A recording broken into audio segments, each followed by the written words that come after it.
And your example is the same example that Jack gave last week on the podcast, Video Game Sourcing. He's the one that hosts the Video Game Amazon call in the group. And he did the same exact calculation. He could process 2 video game systems per hour, and maybe he makes $100 each on those. Or he knows he could process 60 games an hour, that even if he makes $10 off of those, it's $600 versus $200 profit per hour. And that is the opportunity cost. So is it great to have that super high ASP and sell 2 consoles? Great. Looks great on Instagram. But Jack's bank account and your bank account is going to look much better when it's $600 an hour versus $200 an hour. So do less but better.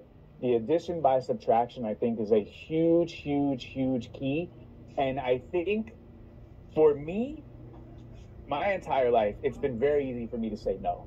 I say no 99 times before I say yes 1 time.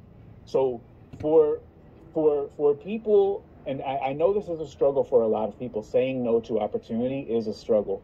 I guess, how do you gave one example where you looked at the data. That was a time and a monetary data.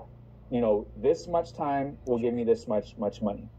So what kind of helps you to say no to things that are going to make you money, are going to make you profit? Or maybe you don't go to flea markets as much anymore. You've said no to those, but Caleb, you've made $250,000 in your reselling career going to flea markets.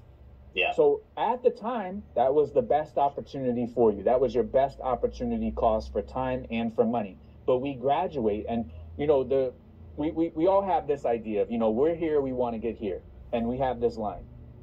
That's not how business works. This line ends up going like this, curly cueing, flipping around, going back and forth, and eventually we end up where it's going to be. So at certain times in our life, certain times in our reselling career, some things are valuable. At certain times in our reselling career, we graduate from those and they're not as valuable. So like for me, at once upon a time, I had a thrift route. It was 55 stores per week. I went to the flea market 3 times a week. And on Saturday and Sunday, I went to two flea markets. At that time, that was my best opportunity.